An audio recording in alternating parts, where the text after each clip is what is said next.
त्र्यंबकं यजामहे सुगंधिं पुष्टिवर्धनम् उर्वारुकमिव बंधनान् मृत्योर्मुक्षीयमामृतात्। अर्थात हम उस 3 नेत्रों वाले भगवान शिव की उपासना करते हैं जो जीवन के सुगंध समान हैं और पोषण करने वाले हैं।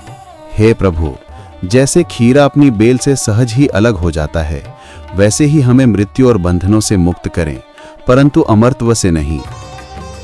हम सभी ने बचपन से ये सुना है कि भगवान शिव का ना तो कोई आरंभ है और ना ही कोई अंत, अर्थात वे ना तो जन्मे हैं और ना ही कभी मृत्यु को प्राप्त होंगे। लेकिन क्या वाकई ऐसा ही है? क्योंकि विष्णु पुराण और शिव पुराण दोनों में ही शिव जी की उत्पत्ति से जुड़ी कथाएं वर्णित हैं। यहाँ तक कि श्रीमद् देवी भागवत पुराण में तो शिव जी के माता पिता का भी जिक्र मिलता है। तो आखिर कौन है भगवान शिव के माता और पिता? कुछ लोग मानते हैं कि ब्रह्मा जी ही शिव के जनक हैं। विष्णु पुराण की एक कथा के अनुसार शिव का एकमात्र बाल रूप रुद्र माना गया है और कहा गया है कि रुद्र के पिता स्वयं ब्रह्मा हैं। लेकिन सच्चाई क्या है और जिसने पूरे ब्रह्मांड को शिक्षा दी, उसने खुद वो ज्ञान कहां से पाया? आइए जानते हैं शिव जी के जन्म का असली रहस्य। लेकिन उससे पहले अगर आप सच्चे शिव भक्त हैं तो वीडियो को लाइक करें और कमेंट में जरूर लिखें हर हर महादेव। शिव पुराण के अनुसार भगवान शिव अजन्मा हैं, अर्थात उनका कोई जन्म नहीं हुआ, वे स्वयंभू हैं, स्वयं से उत्पन्न। तो क्या इसका अर्थ ये हुआ कि उनका ना तो कोई माता है ना पिता? परंतु विष्णु पुराण कुछ और ही कहता है।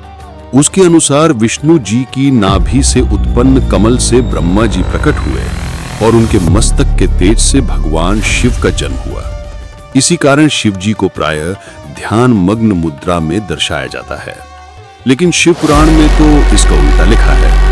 उसमें कहा गया है कि जब एक बार शिव जी अपने घुटनों को मल रहे थे तो उनके घुटनों की मैल से श्री हरि विष्णु प्रकट हुए।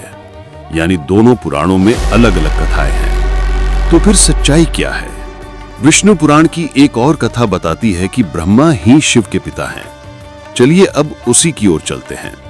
एक समय की बात है, भगवान विष्णु और ब्रह्मा जी के बीच विवाद छिड़ गया कि उनमें से श्रेष्ठ कौन है।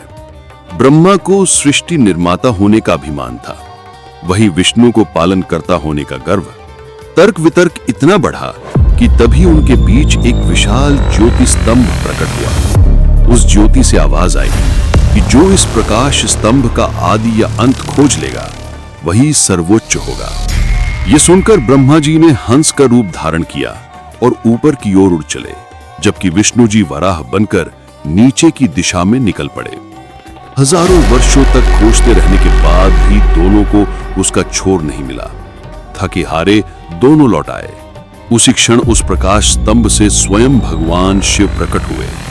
ये वही कथा है जो दर्शाती है कि शिव जी का ना आदि है ना अंत। जब वे प्रकट हुए तो उन्होंने दोनों देवों से पूछा, क्या तुम इस स्तंभ का अंत पा सके? विष्णु ने ईमानदारी से कहा, नहीं प्रभु, मैं असफल रहा। परंतु ब्रह्मा ने झूठ कहा कि वे अंत तक पहुंच गए। इस पर शिव जी क्रोधित हुए और ब्रह्मा को श्राप दिया कि आज से तुम्हारी पूजा पृथ्वी पर नहीं होगी। इसी कारण आज भी ब्रह्मा जी के मंदिर बहुत कम हैं।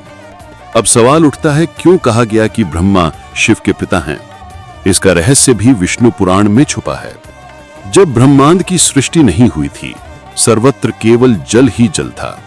उस अवस्था में श्री हरि विष्णु शेषनाग पर क्षीर सागर में विश्राम कर रहे थे। उनकी नाभि से एक कमल उत्पन्न हुआ जिससे ब्रह्मा जी प्रकट हुए। विष्णु और ब्रह्मा सृष्टि की रचना पर चर्चा कर ही रहे थे कि वहां शिव जी का प्रकट होना हुआ। ब्रह्मा ने उन्हें पहचानने से इनकार कर दिया, जिससे शिव जी रूठ कर चले गए। तब विष्णु जी ने ब्रह्मा को दिव्य दृष्टि दी और ब्रह्मा को अपनी भूल का बोध हुआ। उन्होंने शिव से क्षमा मांगी और कहा, हे प्रभु, कृपा कर मेरे पुत्र के रूप में जन्म लें। शिव जी ने उनकी विनती स्वीकार की और आशीर्वाद दिया। कई युगों बाद जब ब्रह्मा ने सृष्टि की रचना शुरू की, तब उन्हें एक बालक की आवश्यकता हुई। उन्होंने तपस्या की और शिव जी उनके पुत्र रूप में प्रकट हुए। वे बालक बहुत रोया और जब ब्रह्मा ने कारण पूछा तो उसने कहा, मुझे अब तक कोई नाम नहीं मिला। तब ब्रह्मा ने उसे नाम दिया रुद्र, अर्थात रोने वाला। लेकिन वे शांत ना हुआ। फिर ब्रह्मा ने एक के बाद एक नाम दिए, भव, उग्र, भीम, पशुपति, ईशान, महादेव और कुल मिलाकर 108 नाम रखे। यही नाम आज भी पृथ्वी पर पूजित हैं। अब आगे बढ़ते हैं। श्रीमद् देवी भागवत पुराण में शिव जी के माता पिता की भी चर्चा है। नारद जी ने ब्रह्मा से पूछा कि इस सृष्टि की रचना किसने की और भगवान शिव, विष्णु आपके माता पिता कौन हैं? ब्रह्मा जी ने कहा, प्रकृति स्वरूपा मां दुर्गा और काल स्वरूप सदा शिव ही हमारे माता पिता हैं। इन्हीं से ब्रह्मा, विष्णु और शिव ये तीनों उत्पन्न हुए हैं।